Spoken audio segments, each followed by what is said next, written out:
Okay, we are live from Ann Arbor, Michigan. Welcome to the PVMI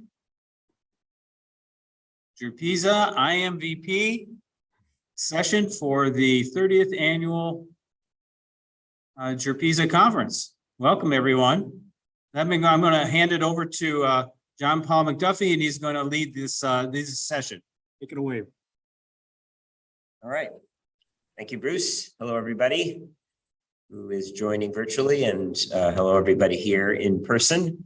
You may already know that this conference was planned for 2020 when I worked with Bruce and Mike and Thomas.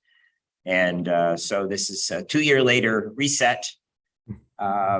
You'll notice in the title, it talks about PVMI, the MIT IMVP, and Gerpisa. 40 years of exchanges and research. 40 years is probably slightly longer than the life of either of these programs, but the pre-program period is actually of some relevance. So let's not worry too much about the precision here. It is the 30th anniversary of Gerpisa's annual symposia, as we heard yesterday. So let me tell you the plan for today. We have 5 speakers who have many years of involvement with IMVP, which was the original automotive research center at MIT that started in 1985. PVMI, which is the new incarnation of that program, which has been at Wharton since 2013, and Gerpisa, which you know. And so asking each speaker to first revisit the past, and we're going to allocate about 2/3 of the total time to this. I said, give us a locator pin for where you were as you got started working on this research and with these programs and in these networks. Talk about how the involvement shaped your research perspectives and careers and what issues you were following then. All of this is going to be quite brief, of course, but what questions were left unanswered. Then we'll pause for some Q&A, both from, you can put it in the chat if you're virtual or here in the room, and then consider the future. And so what issues are now occupying your intellectual attention and research agenda? And to the extent we can, I think it's interesting to reflect on the role of research networks like IMVP, PVMI, and Gerpisa, and how they've contributed to our understanding of this industry, and think about what contribution they can make in the future. So our speakers represent different countries, different topics, different roles, and different generations even. So I will speak first, followed by Taka Fujimoto, who's in Japan, now at Waseda University after many years at Tokyo University. Susan Helper is joining us from the White House Council of Economic Advisors from her office there. Taka's in Japan. Tommaso is here, who you know as leader of and longtime member and central part of the planning group at Gerpisa, and Marieke Stevens is here from Erasmus University in person, representing probably the younger generation, so to speak. Although we have other people here like Daniel Heller, who was Taka's student. So anyway, there's many people in the networks who represent these different generations and different kinds of involvement. So I'm giving each of us 10 minutes to start on the past after this introduction in this sequence, and then Q&A, and then we'll reverse it. So when we get to the future, this is putting my speakers on notice. Marieke will go first, then Tommaso, then Sue, then Taka, and then me. So let me cover my own locator pin summary. I was working as a research assistant, trying to figure out exactly what I wanted to do with my career at Harvard Business School. And I was placed on a study of why manufacturing productivity varies so much within the same company. And there were 3 companies reflecting 3 industries: auto parts, paper, pulp and paper mills, and semiconductor. And so I worked on the auto parts and on the pulp and paper. I had worked at a paper mill in high school. But really, that was my introduction to the auto industry. I decided to get a PhD. It was at MIT. Professor Hiro Shimada from Keio was a visiting scholar that year, and he was there to do a book about the Japanese transplants. He had great access, so I soon was his briefcase-carrying assistant for visiting virtually all of the Japanese transplants opening then in the United States. I then teamed up more directly with the team at the International Motor Vehicle Program although they were also funding Haruo's work, worked with John Krafchick on the International Assembly Plant study, the benchmarking study, which was featured prominently in Machine That Changed the World. That became my dissertation. I got my one and only academic job at Wharton in 1990. And right away was invited to continue as an IMVP researcher because the Sloan Foundation decided to start funding industry studies, industry research centers under their industry studies program. And they asked IMVP to be the first one and kind of a template. In the 90s, I did 2 more rounds of the International Assembly Plant study with Fritz Pill, my student at the time. And then later, IMVP had a big international project on modularity and outsourcing. I was the head of it, but we had regional heads. And in that same time period, I was invited to help out with the running of IMVP by becoming a co-director from Wharton. And these were the years that I remember the first shared conferences and study missions with Gerpisa, although I had been meeting Gerpisa people before that. And then for the last 20 years, I would say, first of all, there was a big effort to expand IMVP's network of researchers to bring in some new groups of people, particularly centered around certain nodes. There were a lot of IMVP Gerpisa joint visits to Japan in this time. This is when IMVP moved to Wharton and took its more mobility focus. And then we have had pre-COVID a lot of annual mobility themed events. And I think what I want to emphasize in my short time here is the power of comparison that has been possible in my career through my involvement with these international research networks. And some of that is about access, some of it's about having collaborators for the actual research, some of it's about resources for the research. So I'll just say quickly that for me to be able to study the tomato production system at the Japanese transplants first, actually in the US, but also soon in Japan, and then looking at the non-Japanese plants that we're trying to in some way emulate it or implement it.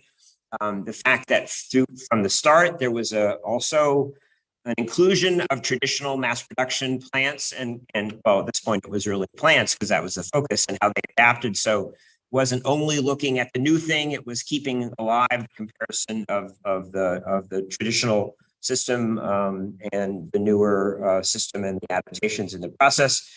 My career has mostly been accepting the next really cool project with people I want to work with. And so when I had a chance to work with Sue Helper on study of how Honda was trying to transfer its approach to supply chains to the US and helping create lean suppliers was the name of the study we did centered in the US Midwest. That was a new and exciting extension of that work for me.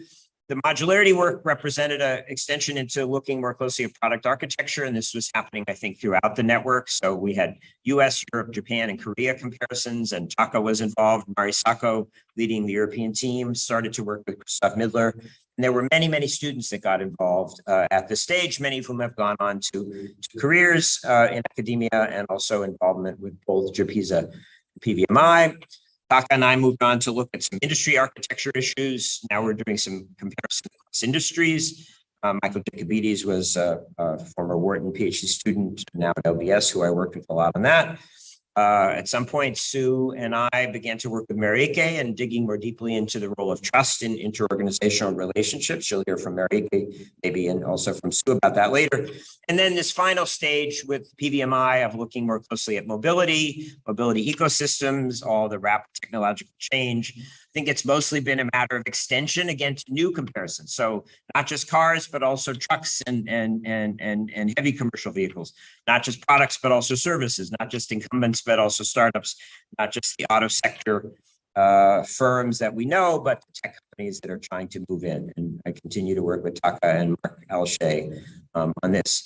Just to show you at its heyday, I think IMVP Global Network was really large and quite global. And this was the slide that we always used.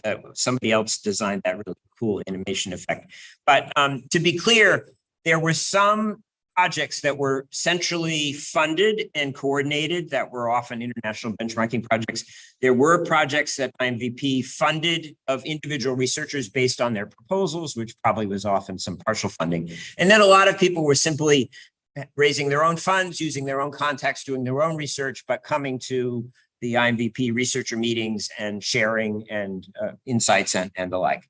And so these were exciting times. Now, global financial crisis actually hit IMVP very hard. And I still remember that a bunch of us, including Charlie Fine, who was the IMVP director before me, were at General Motors R&D Center, not very far from here. In fact, pitching our set of global benchmarking studies, particularly that day, we were trying to get them signed up for the product development and advanced engineering. And it was the day of the Lehman shock, September 15, 2008. And so then all of our IMVP sponsors withdrew their funding in the middle of their contracts, so to speak. And we didn't really have too much to say about it because, you know, some of them were going through bankruptcy and the ones who weren't were really in pretty much equally bad shape.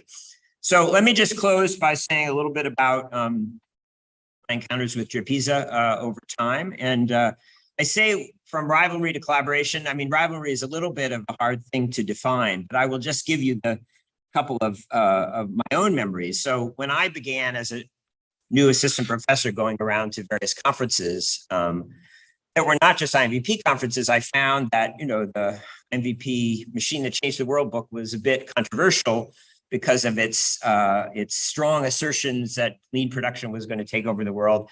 And for example, there was a conference at Wayne State, I remember, that had was related to a book that Steve Babson had edited that looked a lot at lean production and labor. And I think it was Christian Berggren from Sweden, whose work I like very much, but he had a slide which was a picture of the machine that changed the world with a red light glowing under it as if it was the devil's own volume.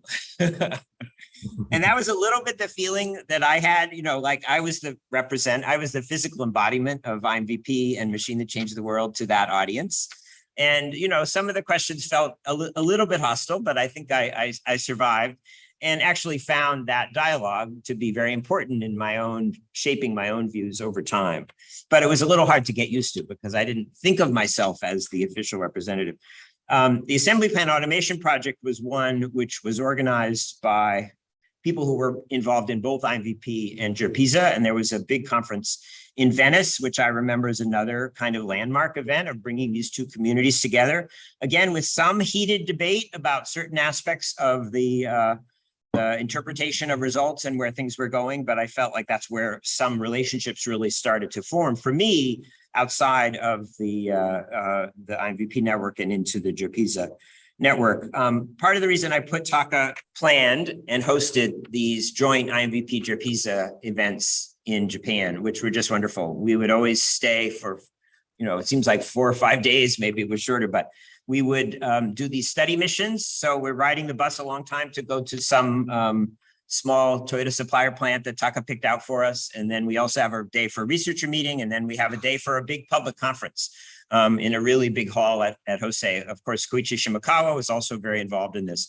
And I feel like this was a little bit deliberate, maybe on Taka and Koichi's part, to bring the IMVP and Gerpisa networks together. And I think it was wildly successful in building the relationships, the sort of common understanding and the mutual respect that has become the basis of all of our interactions since then. So for me, it opened the door to being more involved with Gerpisa since then and leading up right to today's conference. So with that, I'm going to turn it over next to Taka. And Taka, I'm going to stop sharing slides so that you can share your slides. Okay, thank you. My slide is about the evolution of my understanding of the Industrial Revolution itself. And the timeline is 1980, I think, to 2022. So it's been slightly longer than the one. This is the one. I graduated from Tokyo University and joined actually Future of the Automobile. That was a previous one. And together with Professor Shimokawa in 1980. And then I came to Harvard Business School in 1984 and met many of the. Taka, sorry, you should advance your slide. I think you're talking to your second slide now. Ah, yes. Okay. Yeah, the second slide is just about the history of on my side. And again, 1980, the future of the automobile. Well, I joined this one. And then 1986, I guess, IMVP meeting in the Endicott House was held, and I was there. And then I went to Harvard Business School, and then the machine that changed the world in 1990. And then Gerpisa meeting, well, 1992 maybe, I thought 1993, L'Alefance meeting in Paris was the first one I was invited together with Professor Shimokawa. And then we had, as John Paul said, we had assembly automation or our automobile assembly studies. And this was a good opportunity to have both sides together. I mean, Japan was a kind of neutral country, so we thought that we can, well, this is typical Japanese sort of way of thinking. I think that you are both right. Let's work together on wherever we can agree. And assembly automation was a very good one. So we finally wrote a book, I think, like this. And then, well, John Paul was already here, and his presence was very, very, I think, influential. I think at that time, I remember. And then we had evolution of manufacturing system at Toyota. This is my book, and then well, many IMVP conferences and Gerpisa conferences. I was visiting almost every year, and then I set up Manufacturing Management Research Center at Tokyo University and did my own studies. And then we had a PVMI Tokyo meeting that John Paul started. And then I have a few other books, including Industry and Disasters, together with Daniel Heller. So, and then I'm now in Waseda University after 30 years of professorship at Tokyo University. As you can see, I was, in America in the last part of the Japanese high growth era. And then when I went back to Japan, Japanese economy stopped growing. Maybe it's not my fault, but this was what I was doing back in Japan. But well, the Japanese manufacturing was slowly growing. It was not declining, it was slowly growing, so I had some work to do. And then after many studies, I reached this kind of framework to understand industrial evolution. It may be called a CAP approach, capability, architecture, performance. But this was built very over time, I think, gradually, when we had discussion with John Paul and Susan Help and many other people, and Gerpisa meetings and Gerpisa people. Because this is kind of the complete version that I'm using right now. But back in 1980s, this was very simple. The capability matters, and that creates performance, particularly in customer satisfaction. So competitiveness matters. I mean, this is very simple. My book together with Kim Clark was about along this line, and also the IMVP lean production was also along this line. So lean product system for competitive products. That was our sort of rather simple way of thinking back in 1980s. And then early 90s, we had Gerpisa meetings, and then we thought that we needed to expand the kind of definition of the competitiveness or performance, not only customer satisfaction, but employee satisfaction also. And then at Gerpisa meetings, Koichi Shimizu started to talk about Toyotism too. And that was some kind of more humanistic sort of version of Toyota systems.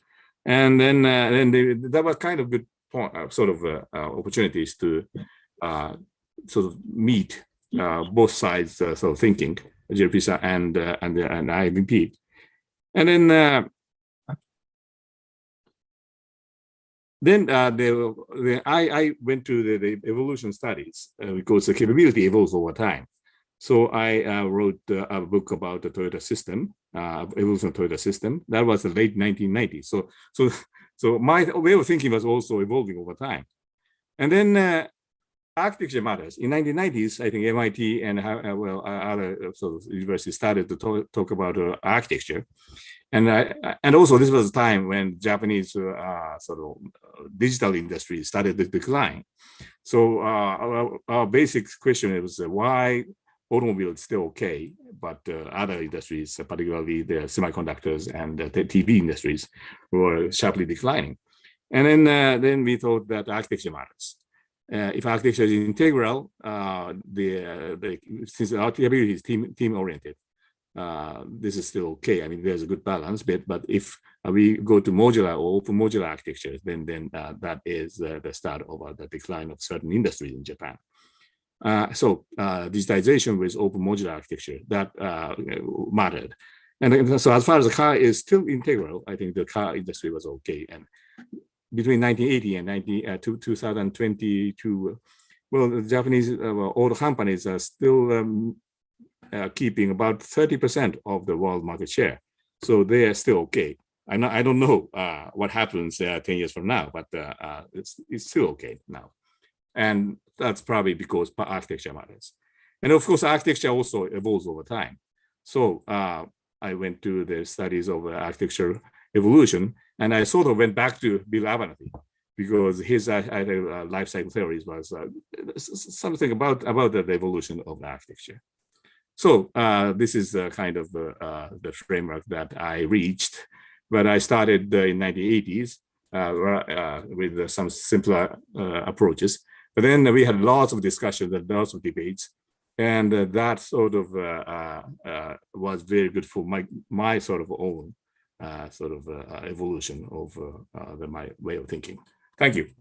All right, great. Thank you, Taka. All right, Sue, you're next up. There. Excellent. Thank you. Okay. So a little bit about me. So I grew up in Ohio. I was vaguely aware, but only vaguely, of U.S. auto industry struggles in the late 70s and 80s. Thought it was sort of fascinating to know about companies. One other thing I just realized I think was quite important was participation in some of the protest movements in civil rights and Vietnam War that I think gave me an appreciation for power and conflict, and I'll explain why that's important later. Then I went off to grad school in economics, dissertation on innovation and bargaining power and auto industry supplier relations. So you can see a certain continuity in my research. Then taught operations management. So left econ for a few years, so I actually taught purchasing and quality control and stuff like that. It was very influential. Back to econ, and have been affiliated with IMVP, Gerpisa, and a little bit less with PVMI, a little bit, essentially since 1989.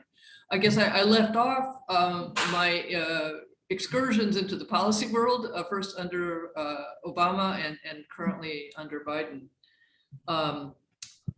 So just, I think a couple of sort of formative moments for me.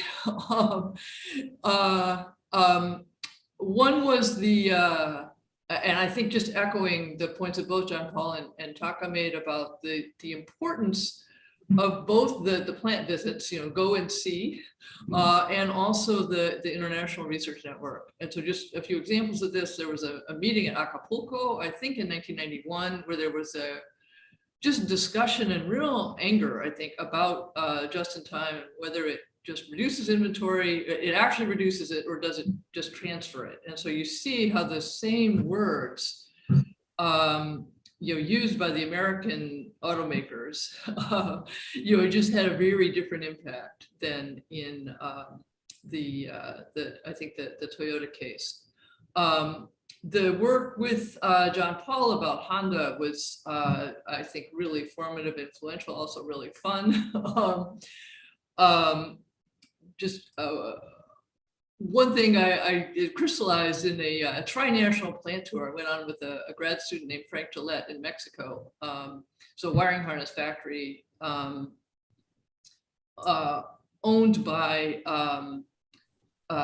it was owned by an American company in Mexico, but it was a joint venture with the Japanese. And so everybody had their own different view of how to do a plant tour. The Japanese, who didn't speak any Spanish at all, were always peeling off to go demonstrate to the workers. here's a different way you might do it. The Americans, really needed to have followers. And so Frank and I one of us always had to be with this American guy. And then the Mexicans were, I think, it was just a great opportunity to socialize. I don't know, probably lots of stereotypes here, but it was quite interesting in the role of, I think, visual knowledge, even when there's not a shared language. It did a survey of suppliers in US, Japan, Europe with Mari Sacco in 1993. It's really quite interesting in exploring differential views about trust. And it seemed like in Japan, it was fundamentally a reciprocal construct that involved expectations about the supplier's behavior, as well as about the customer behavior. Echoing, I think, what John Paul said about the Gerpisa meetings, it was very helpful, I guess, also maybe, and Taka as well. I mean, I think, maybe it was my Midwestern background. I also thought this doesn't have to be a conflict. We can learn. There isn't one best way. I also remember the beer in the factory vending machines is quite impressive. Yeah. Then I kind of later was this, I think, this global competition over labor costs that became, I think, a focus of study. So some work in Mexico and Ohio, and particularly looking at the exit of Delphi from Ohio to Mexico, and learning actually from my students. I was like, oh, we could do a great study. When you move something, a product line from Warren, Ohio to Mexico, why don't you just keep some data and we'll see, did it actually save money? And of course, like, no, of course we wouldn't keep that data. We did it in the past, but nobody wants to be evaluated. And so then it also kind of brought home to me, I think, the saying at Honda of every defect is a treasure, and how hard that is to manage in practice. I feel like it's still an unanswered question about, how do you actually do that?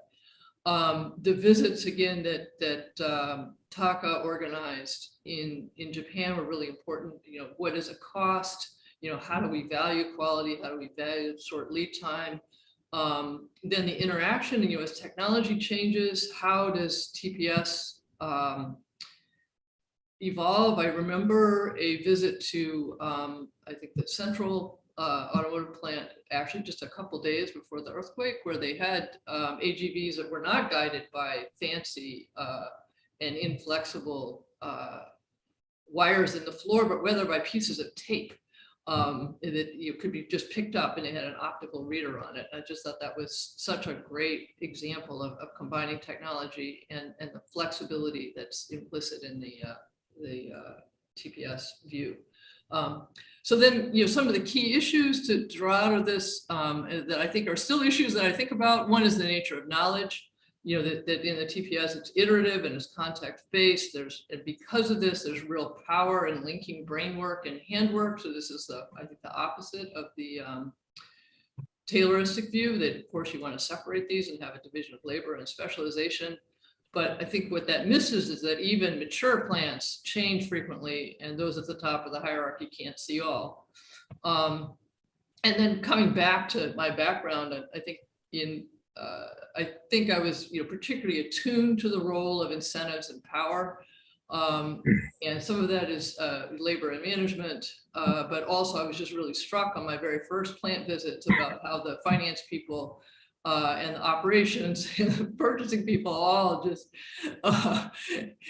were very much in conflict. Particularly, this was Chrysler and GM in the 90s. I'm sorry, in the 80s. And I think these two things really influenced my view about the nature of TPS. Taka has written about the kind of the views of the two pieces, that there's kind of the low inventory view and the Kaizen view.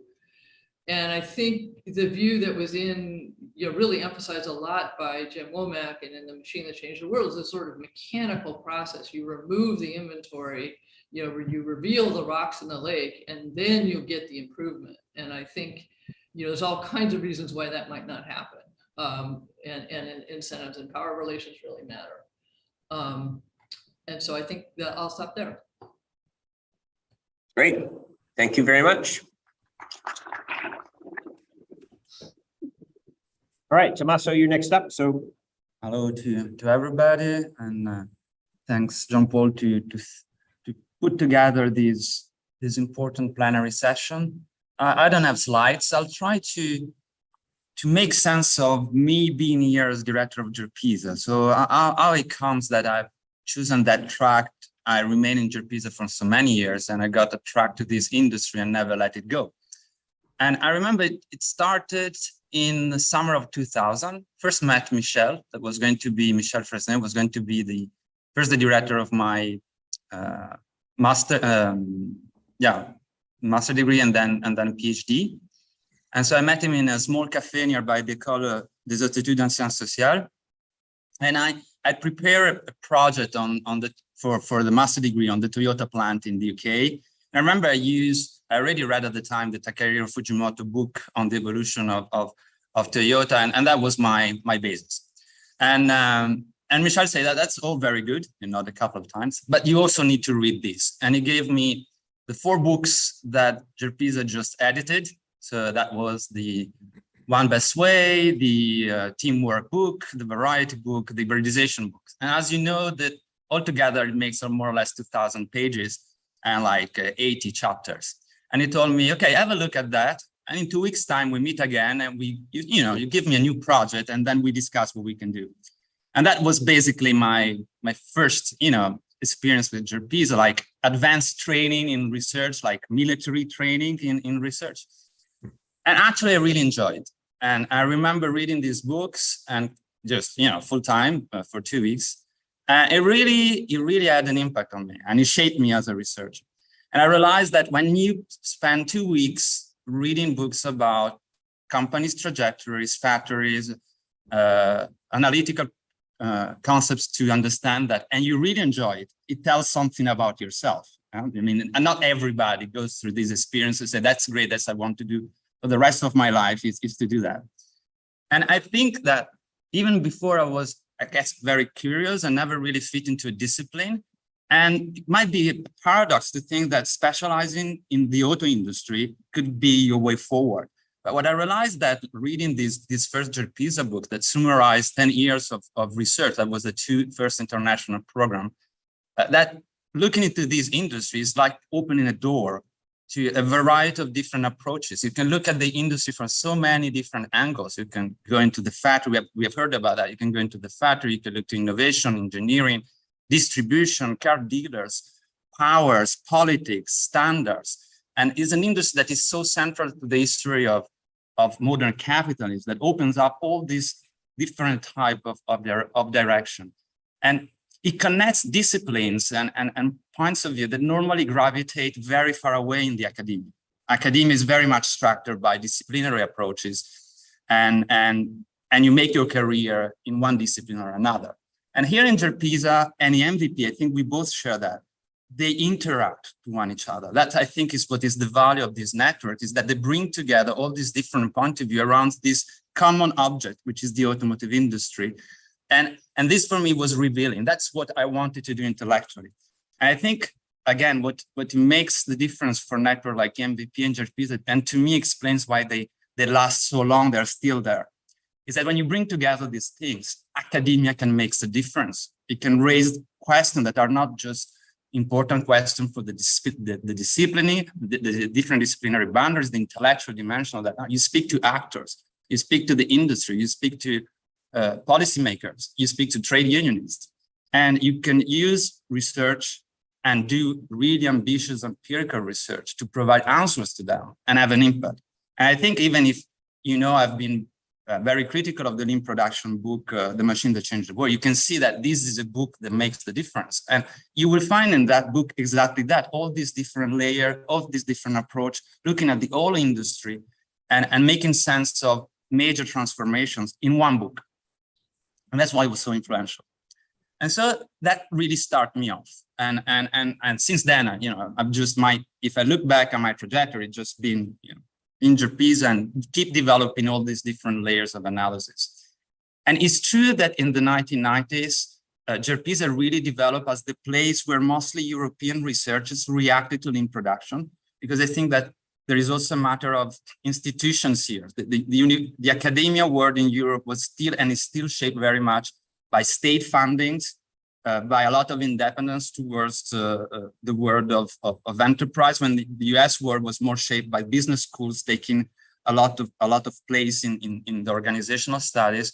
And so I think that also trade unions in Europe, in the companies were more influential still at the time, had more connection with academia.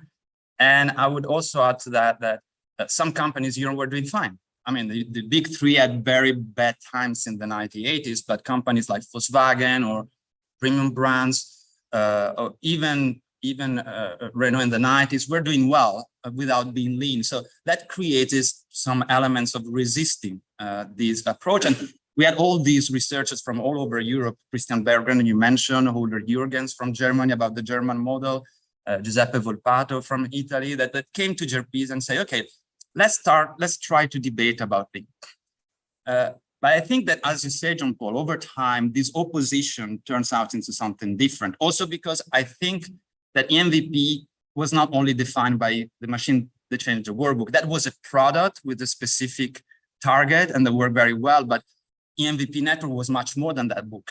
And there was all the academia dimension of the MVP that was not necessarily in that book and that developed. And I think it's where the interaction really managed.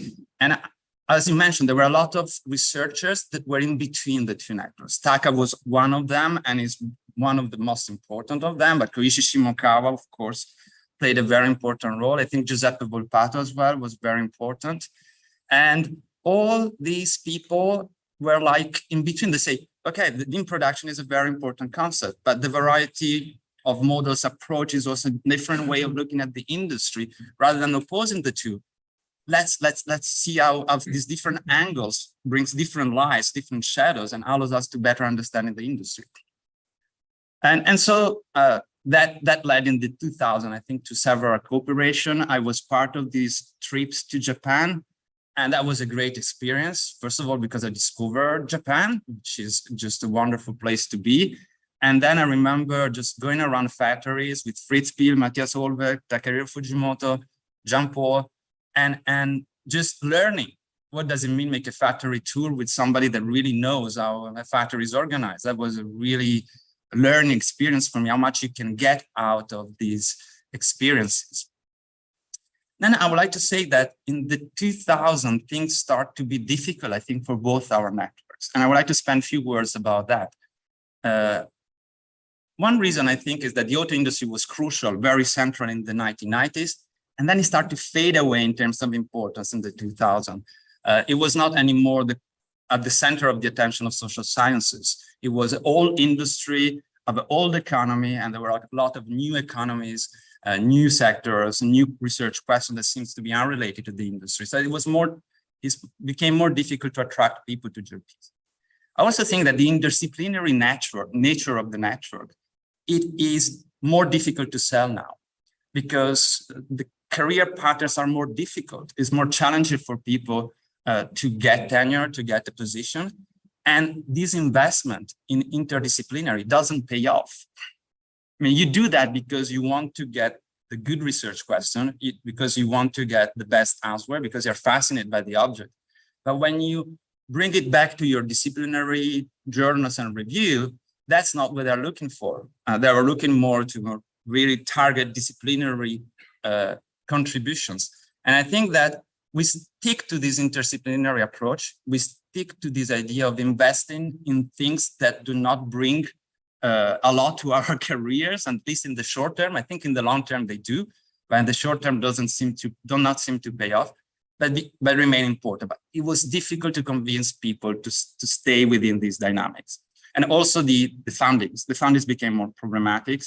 Gerpisa was very successful in attracting European fundings in the 90s because we were basically one of the first international networks that existed at the time in Europe. Remember, there were no emails. Internet just began in the 1990s. And I remember looking at the archives of Gerpisa, and Michel was sending fax to all universities around the world, bringing people to the international conference. That's how we built the network. And not so many people did at the time. And so it was quite easy for us to be, when the first European funds appeared, to get the money, get funds to bring people together, to finance research. That became more difficult in the 2000s. So we tried a couple of times and realized that we were competing with consultant companies, big university, targeting the funds, and that required a lot of time and energy that we didn't have. So I will speak a little bit more about that for the future part of that. But I think that we survived that period, and we also survived because new research questions came in the network, and we start to the regionalization of the industry, the structuring of value chain, then the service part of the economy. When Bernard Julien came as the director of Gerpisa, he called himself the economist of garages.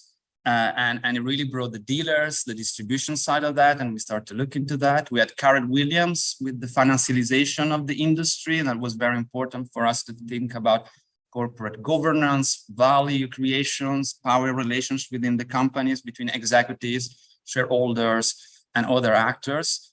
And now we got electrification.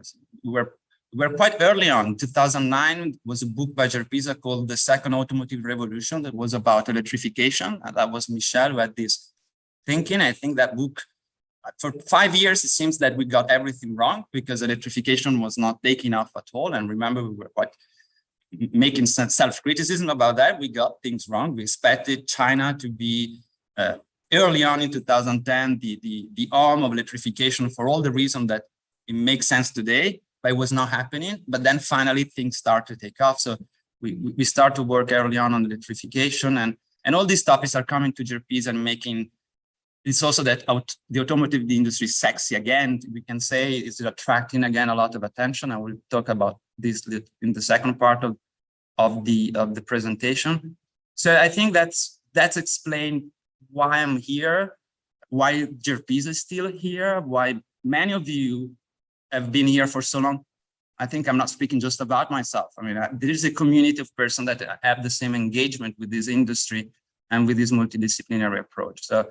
So that is my contribution to this very good session. Well, hello, everybody. My name is Marika Stevens. I'm an associate professor at Erasmus University.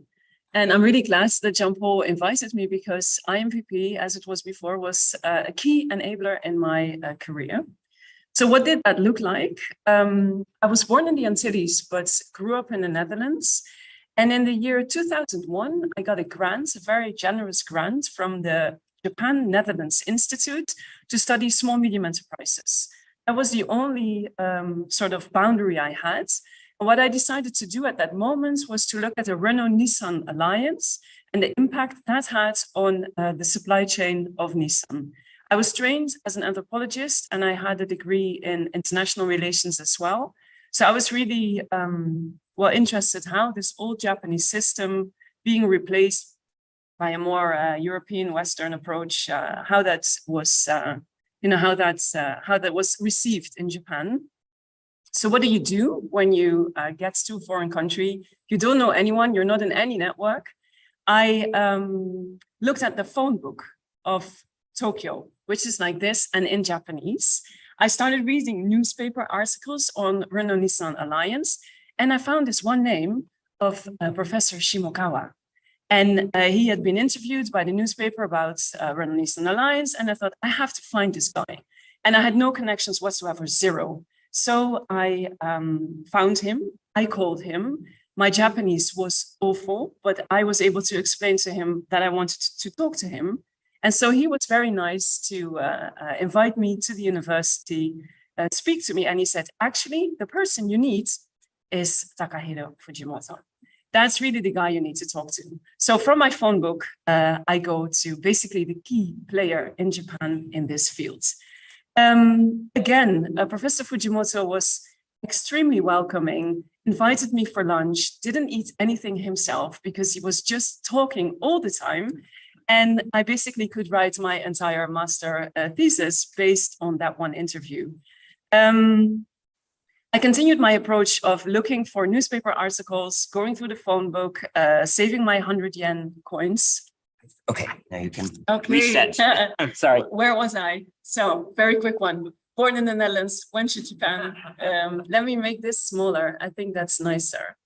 Went to the phone book, found Professor Shimokawa, who was super, super kind, who introduced me to Professor Takahiro Fujimoto, who in one lunch meeting gave me all the data I needed for an entire dissertation and a subsequent career.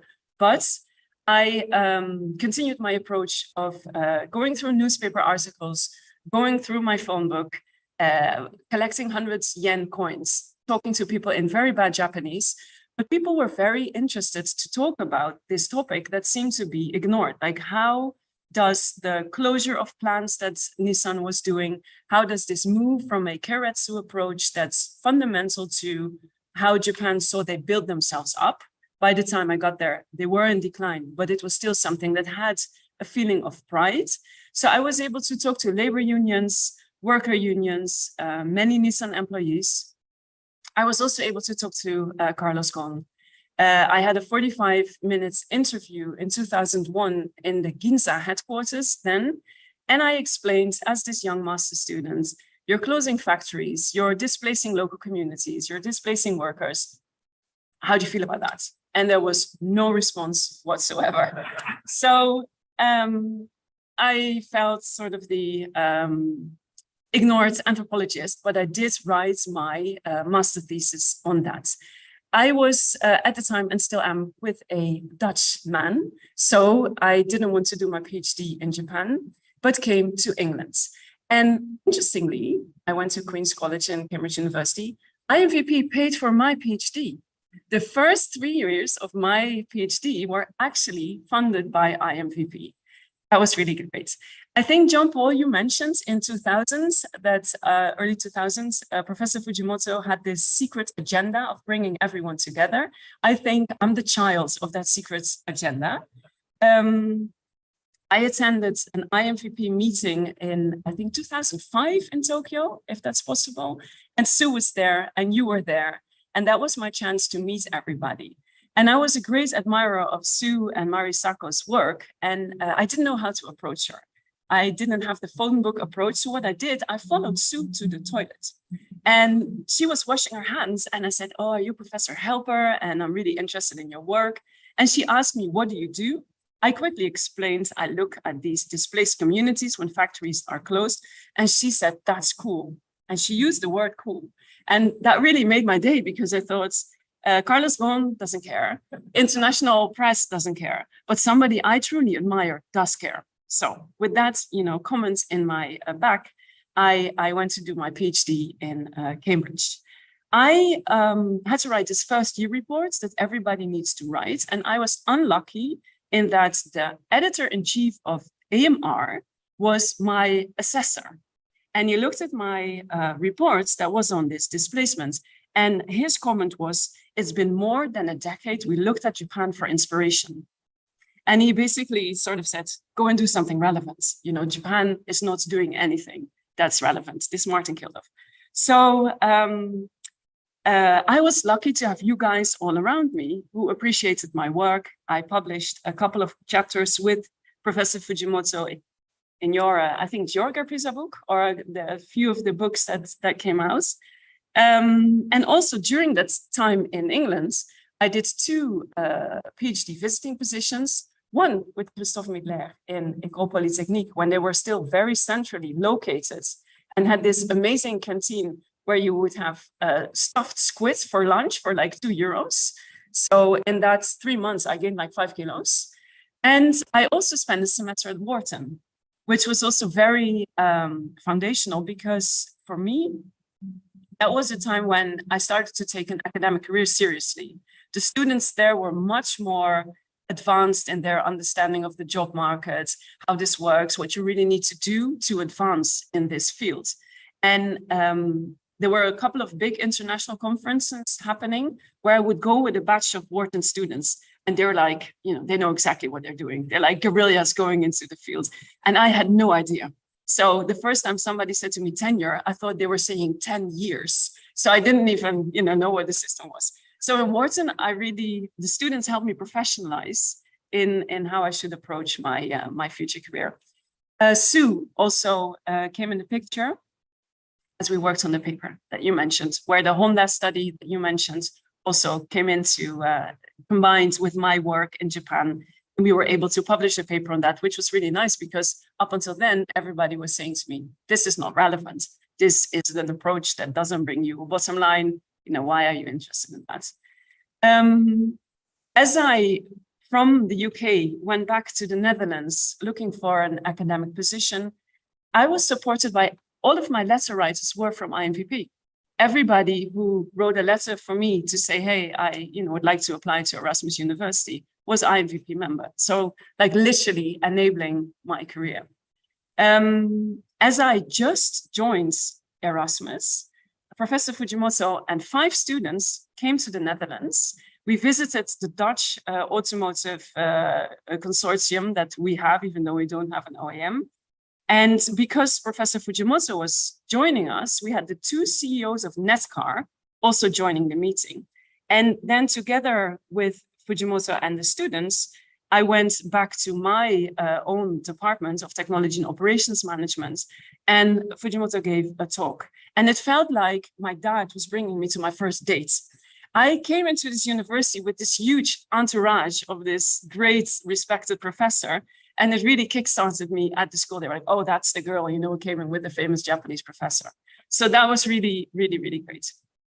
Well, to summarize this, I went from my Gemba research. Here I am making Nissan forklift seat covers at a tier 2 supplier in Murayama, which is the factory that was closed where I was researching the local community, with quite a bit of pushback. People saying Japan is no longer interesting.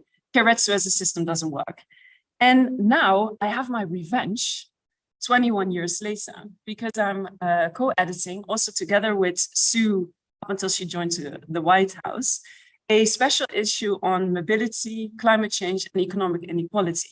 So the topics that I started off with 20 years ago, I can bring back into, into the academic publishing.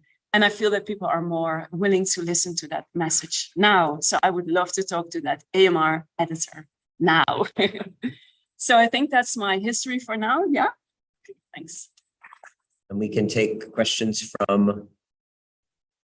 the room and from, oops.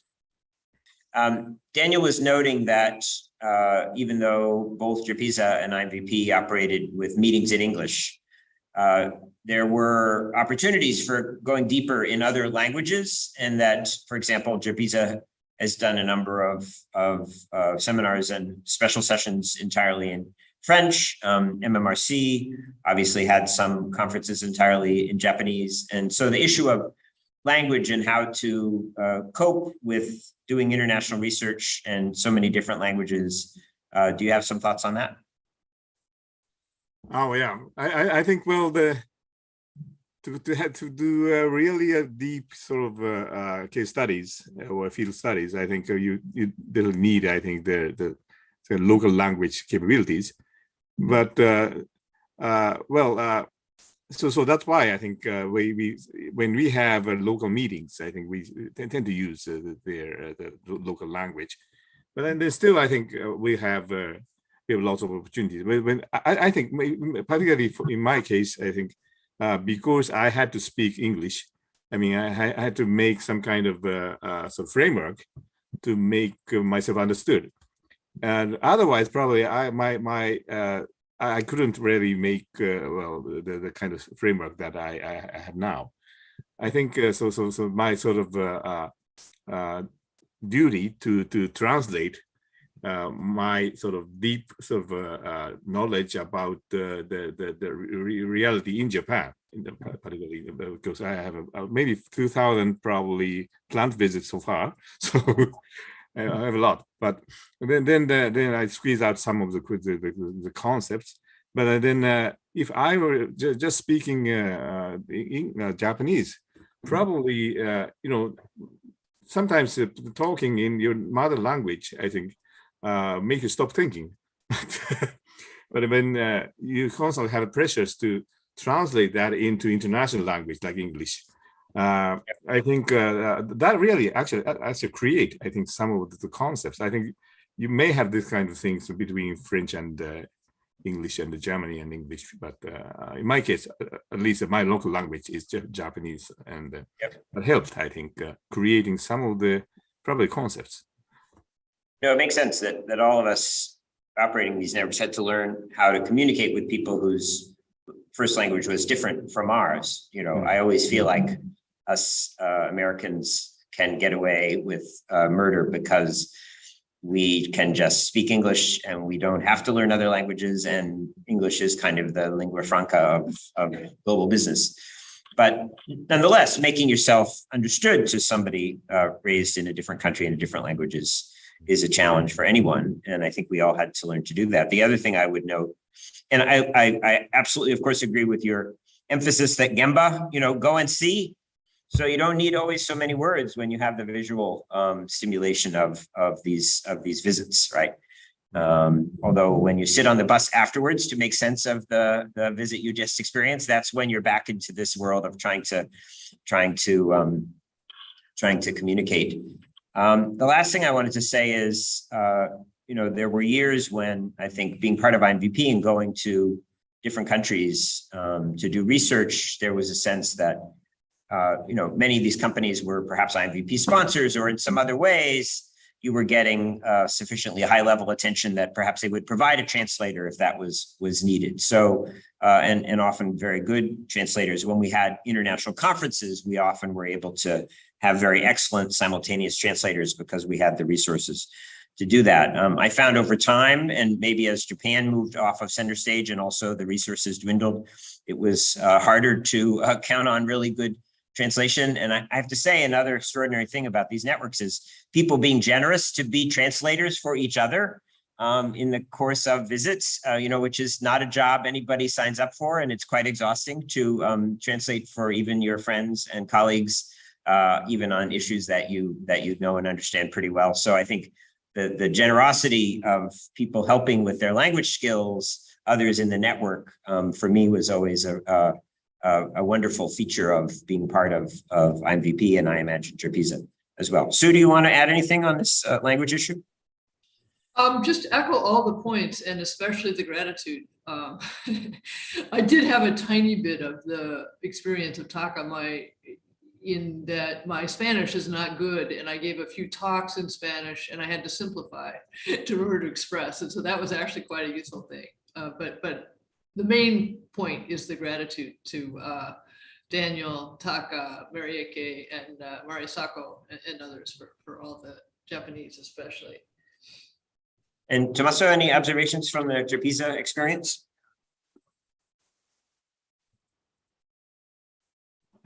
We used to add translations into the Gerpisa conference when we had more money, also because some of the French founders of Gerpisa were not that fluent in English, so they thought that was really much needed. And then perhaps that we didn't have the funding anymore, so that cost a lot of money, as you know. So we moved to, so if you look at the early Gerpisa conference, they were all multilingual.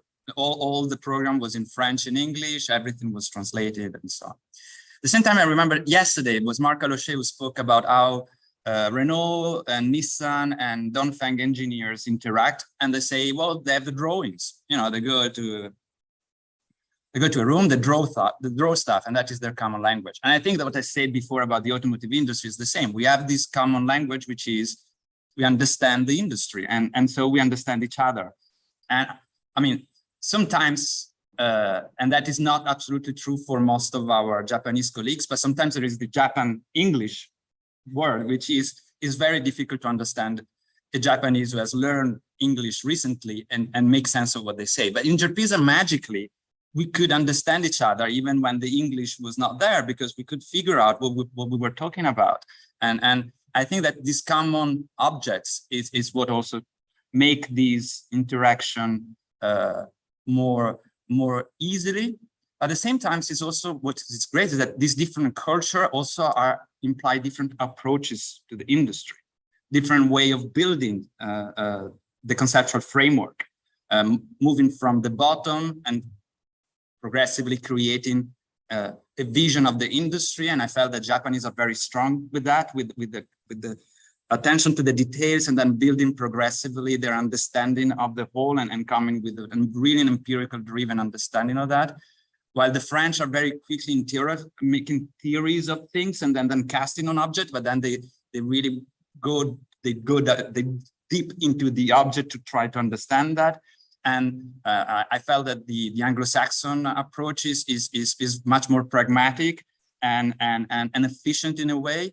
And also writing in different languages, I realized how different it is to write a paper in French, Italian, or English. You really build your things different. So all these differences also, we have a common object that makes things easier to understand. At the same time, so these different languages and culture that are present. We have the Brazilian group in Gerpisa, very strong, with Mario Salerno as a founder. We have the Italian group, the British group, the American group, Japanese group, the Mexican group, with Jorge Carrillo again as a founder of this tradition, and all of them bring different flavor, different way of looking at the way the industry is made, and so this is really a very wealthy thing that we have, and it's a great thing that we have.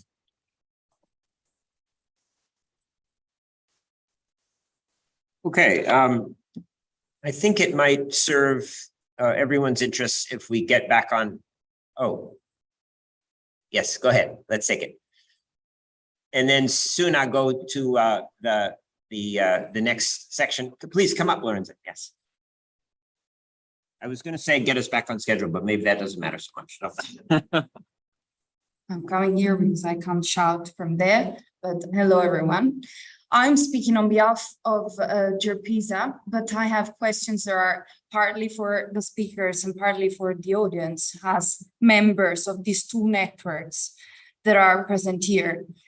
So 2 questions. One is, we have seen, I started working for Gerpisa exactly during COVID. So we have seen how we have seen partly like some limitations in terms of keeping the networks alive in these two years, but also, I mean, new opportunities coming from technologies, and you've seen how we managed to organize even more events during the year.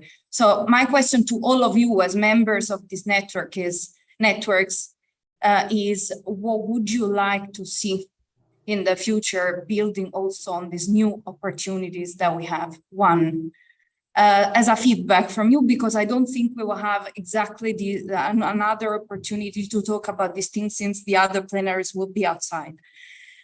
Second question is, given what Tommaso highlighted, so changing labor market and an overall decline in social sciences in terms of attention and interest towards the auto industry, whereby there are other sectors that now are pooling funding and attention. But we still want to attract and to keep young researchers in these networks.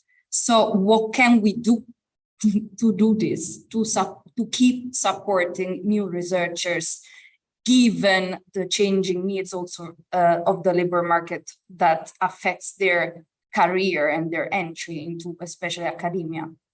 Thank you. Everybody can answer. Thank you very much. Hello.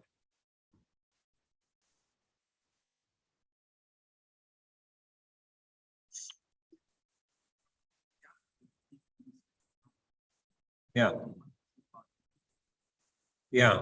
So a suggestion for the audience. This gives you a little time to think, because we're going to come back and ask for some of you to come up to the microphone and contribute to this discussion. I think for the speakers, each of us try to speak a bit to Lorenzo's 2 questions. And I think that could be very, very fruitful. So with that, we go to now the reverse sequence. So Marieke, Tommaso, Sue, Takami, and then audience.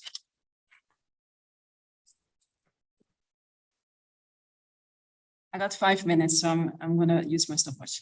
I can talk to the question of how do we keep and attract young researchers. I have the great pleasure to have my first PhD student submit her dissertation this week, and she's joining Mercedes. So I'm a bad example of how we keep young, very talented researchers into the system. I think it's an issue that's bigger than what the organizations can do. In this case, first paper she sent out got pretty brutal reviews. And Mercedes gives her 2 years of rotating globally in all these different departments. And all of her 5 rounds in the interviews were, how can we make this attractive for you? So I think as a discipline, we're not really great at keeping talented people. It's basically, here is your key, and I want a bunch of A papers in a couple of years. See, how you get to that. So that's one thing, and we can't solve it as an organization, but in my case, the support and the funding did enable me to be more successful. I cannot offer the same thing to my students right now. Another thing I wanted to mention, and I'm just going to take 2 minutes, and it also it sits closely to what Sue and I set up when we designed the special issue. I think as an industry, more than ever, we need to start looking at sustainability and how we can move forward without just focusing on volume growth, but move forward and see operations as a key enabler of solving societal issues. Good jobs, better impact on the climate. I had a fascinating presentation this morning by somebody talking about toxic sites. Sorry, I forgot your first name. Looking at climate, looking at the impact on communities, looking at how components that are used in the automotive industry have a very negative impact on the environment. And I think I started off studying the closure of a Japanese factory and the impact on a local community. Nobody thought that was interesting at the time, and even a bit like radically left-wing who would look at this. But I think 20 years later, we have to do this. There is really no other topics that are as relevant as these. And I hope to be able to set up my own chair in supply chain embeddedness, where I really position the supply chain as something that's embedded in a community, in an environment. And it sounds like a no-brainer, but it's not often studied from that vantage point. So I think that's moving forward. That's definitely something I would hope many more people get interested in and will attract young researchers because it's relevant to them too. As I said before, I think the automotive industry is back on the stage for several reasons. Electrification is one of the reasons. Connectivity, digitalization, autonomous vehicle, that is also part of our international colloquium. We have 2 sessions on that, and other sessions on the digitalization of manufacturing, Industry 4.0. All of these is putting the industry back in the stage. Also, this extraordinary development of the automotive industry in the emerging countries, which is also raising question of sustainability, of course, with China that has become of course, the main producer and the main market for automotive products. Who could have said that 20 years ago? That was really out of the radar of anybody. And other countries are following the same step. And so I think that we have an extraordinary object that is transforming very fast and is raising new research questions that resonate well beyond the specialist groups and make sense and are important at a very high level. Last week, the European Parliament voted a law to end internal combustion engine cars by 2035.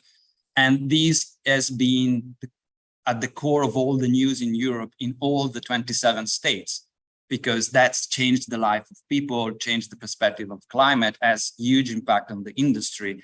And so I think we have this extraordinary transformation that called for a new agenda of research, and it can only be done collectively. I mean, there is no other way we can deal with these big issues, big research question, than just keeping doing collective research. And I think there is no opportunity to raise fundings and to create projects that can have resources to attract young researchers, to provide them a better structure environment for their careers. So we can tell them, come to our colloquium, come in our projects. And as the IMVP has supported Marieke and other PhD students, myself, I made my career by being involved in Gerpisa.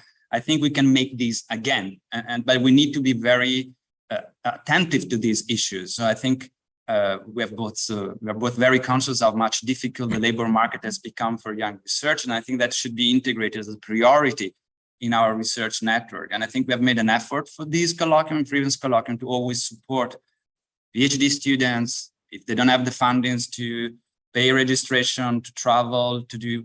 We put our money there, and we think that is the most important thing that we need to, in order to keep new blood in the network, but also to provide them opportunity to see why it's good for them to come here and make this investment in interdisciplinary things that might look not useful before you come to a Gerpisa or IMVP meeting, and then after that you realize how much they are important for your research and for your thesis and for your results. So I think that we must do, and we must do that in a very organized way, looking again for fundings, not for ourselves, but for young researchers, for ourselves as well, but to help young researchers to be in track with that. So I think that should be really put at the core of our agenda for the future. And we can make a great use of these resources. There is a lot of young researchers that come to Gerpisa, have new ideas, come up with new empirical objects, come up with new results, and we can see how much we have to make use of their energy and keep working collectively. So that is my view of the future. It's an optimistic one. I believe that we have many things to do, and also bring it together, PMVI and Gerpisa, in this occasion can be a new starting point for thinking again, because I think they faded away, the collective big project we had. Taka mentioned the project about automation, the first Gerpisa books, the meeting in Japan. These things start to be things of the past. I think that we renew these and make an effort as organizer to build these collective places, concepts, architecture for everybody to be part of this. So that is my message to you, and I hope you can join us in making this real. So I want to, I guess, maybe talk about your research trajectory and then answer the question in the context of that.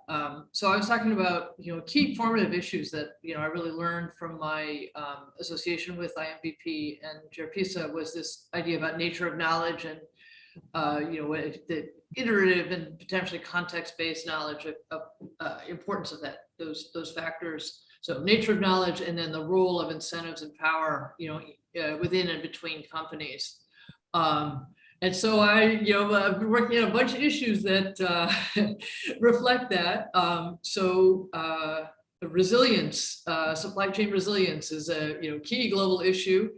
There's a lot of blame of just in time as a cause of the reason why we've had supply chain breakdowns. I was lucky enough to have some extensive conversations, just in the last few months with Taka, John Paul, and Daniel about kind of agility and the role of just in time, and that if you really have a good problem solving in Kaizen operation, and also some local production, that JIT, low inventory still makes a lot of sense in a lot of cases. Also been talking about job quality and Industry 4.0, the role of bringing in data analytics and automation. And here again, I think it really matters if your view is that there's a kind of central intelligence that can plan everything and knows everything and should design the algorithms, versus if you think, no, there's a lot of knowledge that the frontline worker has that no one else has, and you want to design that in. I think there's also, values come in that if you think that people should have good jobs, that this job design question becomes central. Electric vehicles, as Tommaso mentioned, I think, is a central issue. It's a central plank of the US and the Biden administration's efforts to reduce greenhouse gases. It brings up these issues of jobs, technology trajectory, supplier upgrading, also kind of, industrial strategy. How do we think about where we want to make investments in new technology and new plants? Here, I think, we in the US have a lot to learn from Gerpisa and Europe generally. Another issue I've been working on a lot is supply chain data. I think that the qualitative work that we've all done is really important and needs to continue. It also has, I think, implications for the kind of data that we collect. In the 1930s, we decided as a world and a nation that it was really important to understand the macroeconomy in a organized quantitative way. And so concepts like gross national product, gross domestic product were created. I think thinking about data on supply chain, so input output tables, but also understanding firms supplying to other firms is a really important project. I think this also speaks to attracting young researchers and interacting with current incentive structures and disciplines. So economics has actually become more friendly to qualitative work and more friendly to understanding institutions, both as an end in itself and also because of economics' concern with separating causation and correlation. Natural experiments are really helpful. To find the natural experiment, you need institutional knowledge. So I think that these efforts to actually create data for young scholars to use and can interact with this increasing interest in economics in the institutions. And so I see it as actually maybe a counterpoint to the somewhat bleak picture perhaps in other fields.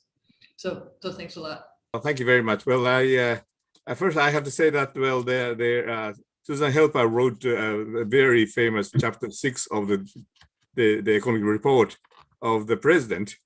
I think this is probably the first time that we really focused on this supply chain resilience issues. I think this historic, I think, document. We fully translate that into Japanese to diffuse these ideas because it's very, very important, I think, message. So, and also, well, I have one topic relating to this, but before that, I really totally agree with Tomato. I think that we are pretty optimistic about the regaining the power, the momentum of the research. I think in this particular area of the automobile industries, because as you said, I think this is the era when all kinds of software guys, technology guys, and the data-driven guys, all these guys got interested in this huge this industry. Maybe old, but this is huge, and this creates lots of employment. So I think this will continue to be very, very important industries. And although that was seen as the old industries, but right now I think in the past 5 years or so, I think this atmosphere changed.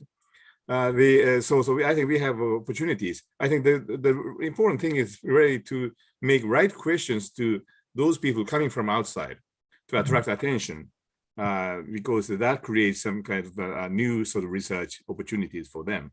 And of course, the challenge is that, I also, I'm experiencing the same kind of problems in Japan too. I mean, there are lots of people coming from outside and saying, something sometimes unprofessional from our point of view of all people. But it's really an interesting challenge, I think, because for example, some people come in and say, hey, EV will become like a PC, so that will completely change their supply chain. Too naive, but that makes sense. So if we just continue to discuss, then they can give us a lot of good ideas, because they are coming from a totally new world. But at the same time, they sometimes have some very unrealistic things. They sort of forget about the fact that it is a heavy object, controlled by physical law. They sometimes just forget about that and say, hey, this is like PC. So we have to really, I spend a lot more time, I think, now to have debate with these guys. But I think it's very good opportunities to I think, expand the network, and then make a lot of people outside this automobile industry studies now interested in this new phenomenon. of well, autonomous vehicle, EV, and other things, I think. So I'm pretty optimistic. Well, it's really, I have to spend more time, I think, to really make themselves just understood what's really going on in this industry. But then but by this kind of, so it's like foreign language. For me, many of those people are really like foreigners. I have to use different languages. But then I learn this language. And then actually I'm getting more offers, I think, of speech these days. So that means that they are really coming back to us, like all kinds of researchers. And then this kind of, I think, the transaction communication, I think, is very useful. One, for example, the one is just example, I think, is, for example, many people say that, well, EV is the only solution to the carbon neutral transportation. So I'm asking them a question: are you sure? Are you sure this is the only solution, particularly in the next 10 years, which is very, very crucial? And I make some calculations. And well, I say, well, some controversial things to them, because the media always said, oh, EV. So I say, are you sure? My calculations say that, well, of course, without EV, this cannot be done. But EV only cannot do this either. I mean, just a simple matter of calculation. And then that created a kind of debate. And then a lot of people outside our sort of existing sort of the research network are just jumping in. And I think that's very good, I think. So making some controversial, but sort of simple and clear questions, I think, to the people outside our original sort of research group. I think that may attract a lot of new people, I think, coming in. And of course, this kind of variety always, I think, is creative, I think, have creative effects. Another, well, this is a prepared last thing, but another, so for example, example of the questions that I'm making right these days is, for example, a lot of people say that, well, Toyota, because they accumulated a lot of semiconductor inventories, they could keep on producing cars, and then that was okay. But that means that they abandoned just-in-time and lean production. Okay. Then I'm now writing in a newspaper and other things. That's wrong. I mean, if you use the same formula of just-in-time 50 years ago, for example, by Toyota or Mr. Cho and other, they wrote some papers, and there's some clear formulas sort of explaining the inventory levels. And that, of course, that included, of course, safety inventories. And then the question is how much, how long is the inventory days going to be? And then the simple answer, I think, for example, is that because semiconductor is very, very special parts, which takes about 3-4 months to really recover when it is totally damaged by, for example, an earthquake. Okay, so 3-4 months of the recovery lead time, or 3-4 months of the substitution production lead time was common. So they changed their mind, and they sort of accumulated their the inventory of 3-4 months, just exactly 3-4 months, to just cover this lead time. Okay, and then unintendedly, by chance, Toyota was very lucky using this inventory for another type of shortage of semiconductors. So this is the totally different sort of motivations. Toyota was accumulating inventories to avoid the supply chain shutdown after the earthquake, and the big earthquakes is probably come in Nagoya areas in maybe the next 10 years or so. So this is very, very serious problem for them. So they accumulated 3-4 months of inventories, and that probably helped in another way to really keep them producing the cars particularly into the 2021. So I think this kind of questions of, are you sure that, Toyota abandoned just in time when they accumulated inventories? My answer is no. And of course, that creates a lot of people. Then they say, are you sure? Many of them think that they abandoned just in time, but I don't think so. And we can. This is a kind of make a kind of constructive debate. So we can I can keep on making this kind of questions to not only the inside researchers that we know very well, but also to the outside people, and then they come back, and then if you're lucky, then we can make a greater and bigger, I think, research network. So in that sense, I'm carefully, cautiously optimistic about the future of our research network. Thank you. Okay, it's a tough group of commentators to follow, but let me just add a few comments. And I think, remember, it would still be great to hear a couple of people in the room come up and add to this dialogue. Well, obviously, I share the perception that the auto industry has become exciting again, and this is a good thing for us. It adds a lot of energy and motivation to my own research life, and it creates these research opportunities and network building opportunities as well.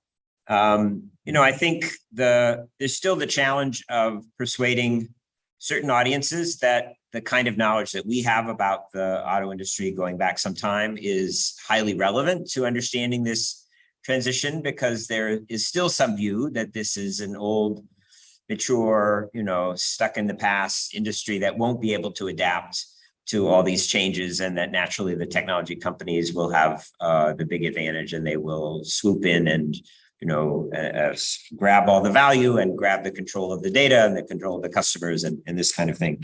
And I don't want to exaggerate how widespread that view is, but you can simply look at something like stock market valuations of the traditional automakers in comparison to, Tesla, which at least has a track record, an impressive one, and an impressive multi-business model. But even of a IPO like Rivian, now of course that's had seen some revaluation since then. But when a brand new company with a brand new product that is not yet even being manufactured on day one has an IPO value that's greater than many of the world's leading automakers combined.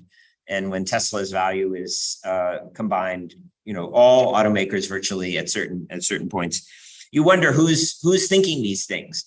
And is that an audience that we need to speak to from the perspective of our expertise? So I do feel like I spend a lot of time trying to persuade different audiences that the things that we know about these companies and what they have learned to master as system integrators of a very complex product, multi-technology product that has to meet many different kinds of requirements in order to exist in the world. Because I'm so fond of quoting Taka's line on this, that the automobile is a heavy, fast-moving object operating in public space that's extremely dangerous. It kills people and it damages lives and property. And there aren't too many products like that. And that explains many of the constraints that society has placed on this product, the regulations that we see for this product throughout the world and throughout the history of this product. And it means that the knowledge of those physical properties is relevant, because we're not going to see those attributes of this product and its use going away. Even the ideal autonomous level 5 vehicle world of the future in which there are never any accidents. Well, that's so far away. Any combined world that isn't 100% on this perfect system is going to be filled with more of the mayhem that this product can create, not to mention other externalities. So Taka and I have done some work. Let me just mention one perspective that I found useful, actually from outside this industry. But Steve Barley, who many of you may know as a leading scholar of work in technology, I've been teaching a new elective on work and technology and using a lot of Steve's work as sort of frameworks for the class. He did a set of lectures, Clarendon lectures at Oxford, and put it into a small book, which I would recommend to all of you. And he talks about, if you're going to understand a technological transformation, it's very important to look at the vertical stack of all the technologies and make sure that you're not just looking at sort of the most central and visible technologies. So, and then if you want to understand the impact on organizations and societies, you have to look horizontally at how role systems are transformed by the technology, not just at the moment, at the point of greatest impact, but also more broadly. And so I see some outlines of a research agenda there. You know, Taka and I have Taka's framework of looking at the high sky, the low sky, and the ground as a way to understand kind of the vertical stack of all the technologies and all the phenomena that have to now be understood in supporting electric vehicles, connected vehicles, autonomous vehicles, and the like. And Mark Alichet and I, in a paper that will be presented tomorrow, you know, saying, well, let's even divide ground into high ground and low ground, because the infrastructure is perhaps understood as the kind of the most fundamental of the ground level physical phenomena that has to be understood. So there's a tremendous amount of work to be done to understand that whole vertical stack, and it absolutely requires our expertise in the ground industry and world, but it also requires a lot of the expertise of people who understand the high sky and the low sky. And so we have to bring these two kind of groups of understanding together. In terms of the role systems, I think we're all starting to look at it. There's papers in the Gerpisa agenda looking at, you know, what happens with electric vehicles, what happens to the jobs. Are the jobs in battery factories at all like the jobs that we've seen in the past? Good jobs, bad jobs, what types of jobs, what types of skills? But there's going to be occupational changes that happen. There's going to be supply chain changes that happen. There's going to be changes in the relationships between firms and regulators, no doubt. Going forward, there are likely to be issues of standards, issues of creating public data that is perhaps viewed as necessary to support, for example, insurance systems going forward. You know, there has to be, the data can't all be privately owned by the operating system or the vehicle manufacturers and still end up with a functioning insurance system that benefits what society needs from an insurance system. So there's tremendous advantages in working through the research agenda around that. And I guess what I would say is, yes, there are people we have to persuade that the kind of knowledge we have is relevant to understanding all this transformation. I don't think it's that hard. We have to find the chance to engage. And when the obvious excessive hype of some of the people from the technology side is revealed as wrong or, you know, way misplaced in terms of how fast changes will happen, that creates an opportunity. But some of the interests of young people rushing to study this will be people who come in interested in the new technologies in the digitalization side. And then we try to lure them in to also learn about the ground and be part of that dialogue with us. The other, of course, powerful motivation for young researchers is sustainability and climate and the impact of this industry on that. And I think we can always continue to do more in that area to make it look like we're not going to be defending the traditional auto industry in its ways that have damaged the environment. We're going to be trying to support those forces within that industry and in the society and government action as well that are trying to make things better in the process. So let me wrap up my comments there. And again, I think we would probably have time for at least one or two people here in the room who would like to speak to this issue of the future and what our research networks can contribute to it. Do I have some volunteers? Fortunately, Mark took me off of that. Well, thank you to all of us for this very, hello, Taka. Well, thank you to all of us for this very interesting presentation. And what is very striking about the future of industry that if we look forward, most of the evolution of this industry have been done internally. In terms of production, you have the move from mass production, lean production, mass customized production. You have evolution in terms of product. You move to one single product, to a platform with multiple vehicles. you have internalization and so on. But what is really new and what is very important, in fact, in terms of electrification, is that this move is not done by the own will of the industry. Obviously, this is forced by regulation. Without the regulation in Europe, as Tommaso said, with the parliament, which has voted last week the fact that 0 gram of CO2 in 2035, you have more and more stringent regulation in China almost every year. I'm most aware, I'm not so, I don't know that much about US regulation, but anyway, it's also moving towards electrification. And this is very, I think it's quite important question. Why suddenly the future of this industry, which have been managed by the industry by itself for more than one century, is suddenly going to be managed by public authorities and regulation? So I think it's quite an interesting question to have a look for the years to come.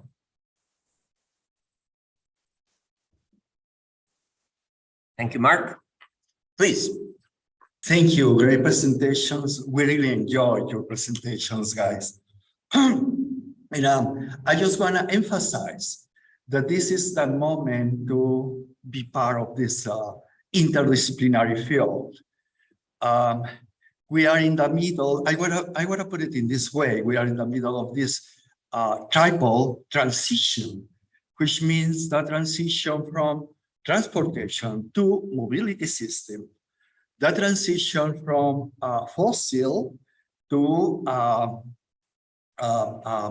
a clean energy system, the transition from connections in general to connectivity network systems. And in the middle of this triple transition is our sector, is the auto sector. So be part of this field is a privilege right now. And I will say again, as I tried to put it yesterday, that there are key issues that are getting back. First, the labor issue is key in all these discussions. I just, a few days ago, the USA signed this Indo-Pacific framework. A few weeks ago, the European Union, the Parliament discussed this due diligence framework for labor and inclusiveness. And all of this put it in perspective. The growth is going to be in the middle of the pandemic. And in order to overcome the pandemic, and in order to overcome all the disruption, because there is many disruption affecting our society right now, we need to push for a sustainable, inclusive, and resilient development. And again, in the middle is our sector. This is great.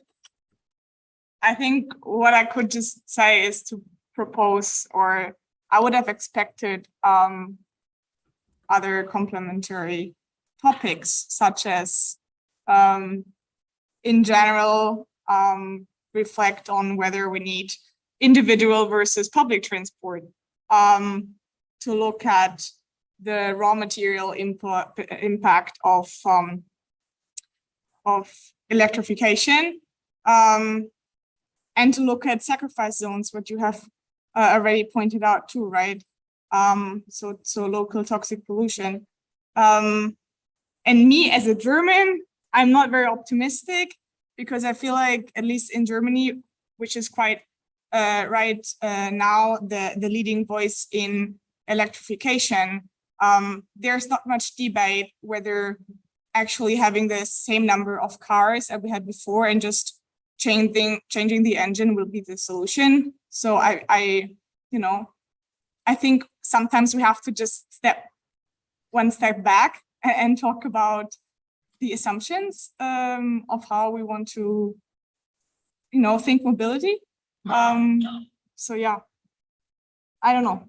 But on the other side, maybe, if you're like engineers and if we're people that study business, maybe we have to talk to other people that are actually studying, you know, I don't know, anthropology, sociology, philosophy, and to engage in a broader discourse with them. Yeah.